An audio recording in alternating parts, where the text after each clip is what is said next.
Got a sketch that you're ready to bring to life? You're in the right place. Today we're going to be diving deep into the art of inking. I'm going to be breaking down a reference image, I'm going to share 10 essential tips, and do a demo to demonstrate how to take your inking game to the next level. So whether you're a seasoned pro or just starting out, you'll find something valuable here.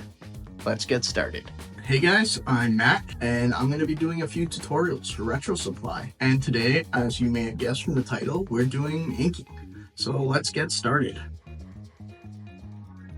So today I'm going to be inking this robot character that I drew up.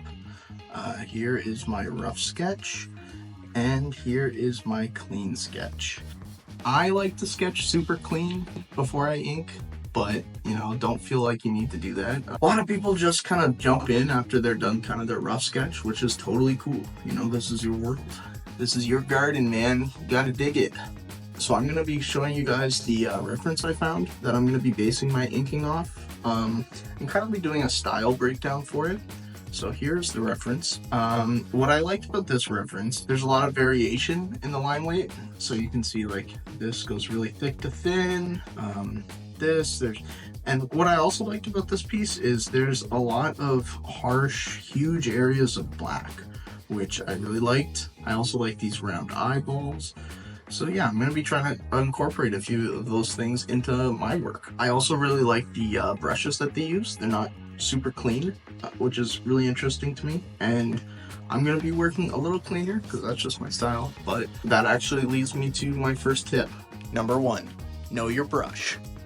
Your brush is your weapon of choice, so choose wisely. There are thousands of inking brushes out there, each with their own unique tapers, textures, and feels. Today I'm going to be using a few brushes from the Inferno Ink Pad by RetroSupply.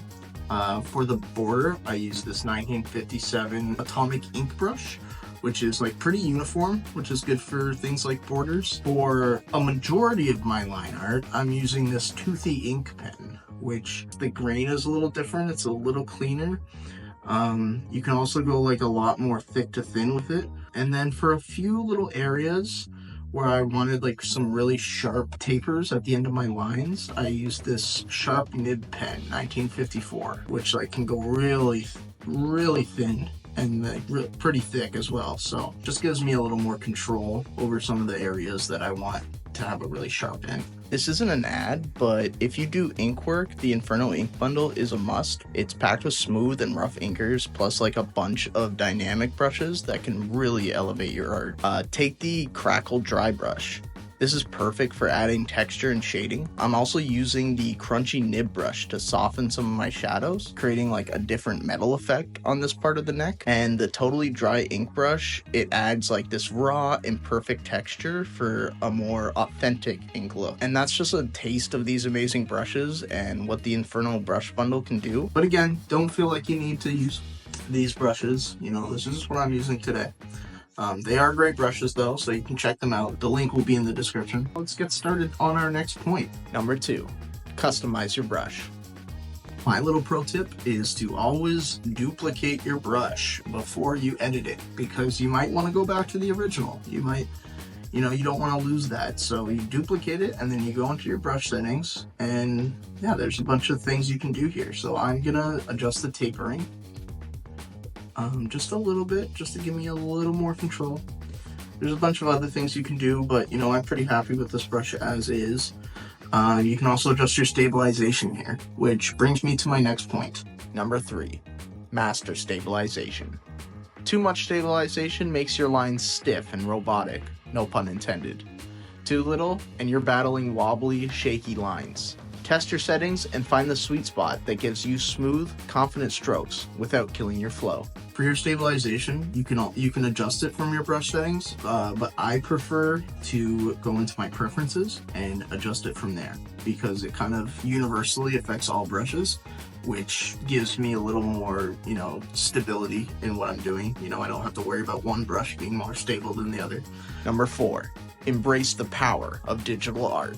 Now this tip may seem a little vague, a little weird, but bear with me. There's so many little tips and tricks that you can only achieve with digital art. The undo button, use it so much that you wear out your fingers from tapping the screen. If a line doesn't quite feel right, redo it. I'll often redraw a single line a dozen times to get it just right. Another perk? Layers. Use them strategically. For example, when inking complex corners, I'll draw the lines on separate layers, erase the overlap, and then merge them together. There's a lot more little tricks such as copy and paste, shape tools, scaling. So I'm gonna go and use a few to ink this ear cuff. And I'm gonna do this really quick just for demonstration purposes. So what you can do is, this is a terrible circle, right? Boom. Procreate, shape builder, awesome. You can adjust it a little, you can duplicate it. Bring down the opacity just so I can kind of tell the difference between the two. Erase this, erase it a little bit on the edge, connect the two, merge the two, boom, ear cuff. Basically, this tip boils down to work smarter, not harder, okay? We're artists, we're lazy, we're tired, and we usually just want to go to bed. So, yeah. Number 5, build line confidence. Avoid short, scratchy strokes. Instead, focus on long, smooth sweeps. And here's a pro tip. The motion should come from your shoulder and arm, not your wrist. Overshoot your lines if needed. You can always clean them up later. Number 6, T-points. What are T-points? T-points are places in the lines where they intersect, like a T. And what you want to do is kind of connect those lines a bit. So I'll demonstrate right here. Instead of leaving them as two disconnected lines, add a small connection or overlap. This tiny adjustment adds depth and dimension to your art, making it look more polished and intentional. Number 7, don't copy your sketch. Instead, think of your sketch as a starting off point. Lower the opacity and build on top of it. Your line art should improve the sketch, not replicate it. Number 8, master line weight. For this kind of either stylized work or comic book look, you definitely want line weight. Start by deciding on a light source. Lines facing away from the light should be thicker, while those closer to the light should be thinner. Another thing to consider is that in traditional shading, transitions between dark and light are usually handled with like gradients and blending, and with this comic book style, it becomes much more graphic and much more bold. So I'll do a quick example here. So this is a cylinder that I quickly in 2 seconds shaded a little more realistically, and let's show you guys how I would do it in this kind of comic book style. And you kind of simplify these shapes that you see here on the gradient blended shadows here. So have your thickest area of shadow, bring it down a bit. Where the transition would be, you do it with line. So you start with like a nice thicker, juicier line here, and get a little thinner. Again, this is done really quick. That's kind of the gist of it. You kind of want to break those shadow areas down into shapes, graphic shapes. Also consider ambient occlusion, which is a fancy word for basically where light doesn't hit at all. So I'm talking about nostrils, I'm talking about under my big old chin here, I'm talking about inside my ear. These spots can handle thicker lines or large shadow areas, adding drama and dimension. Number 9, texture. Halftones, cross-hatching, and pattern brushes can elevate your work from flat to fantastic. These details create that authentic comic book vibe and break up large, empty spaces. I also love adding print defect brushes to give my work a slightly imperfect, retro feel.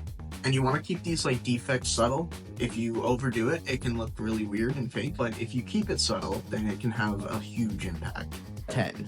Step back. Staring at your work for too long can make you blind to mistakes.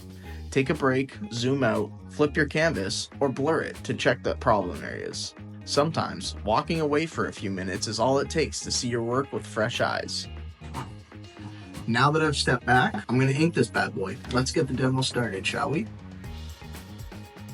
One thing you'll notice off the bat is me trying out a few different brushes early on to kind of establish the look I want. You can also notice how I switched to that sharp nib brush for the transition areas between light and dark. I generally like to use a couple different brushes, especially in this style, to just prevent the piece from going monotone and boring. I mean, don't go crazy, don't use like a million brushes, but you want things to have a lot of life but also feel cohesive. You can also see me filling in shapes shapes with the paint bucket tool, which kind of goes to that embrace digital tip that I said, you know, save your time. One last tip is to add a couple stray lines every now and again, which just helps reduce the kind of too digital look and makes it feel a little more authentic and hand-drawn, and it adds a lot of energy to your line art.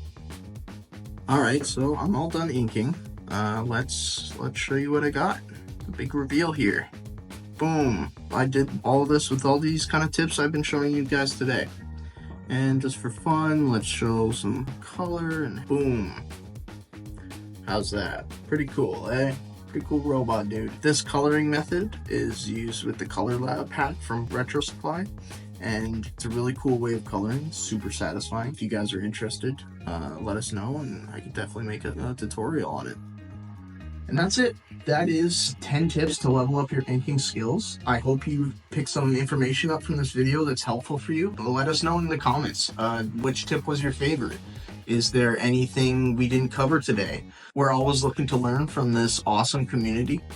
So yeah, thanks for watching. We'll see you in the next video. Have a good one.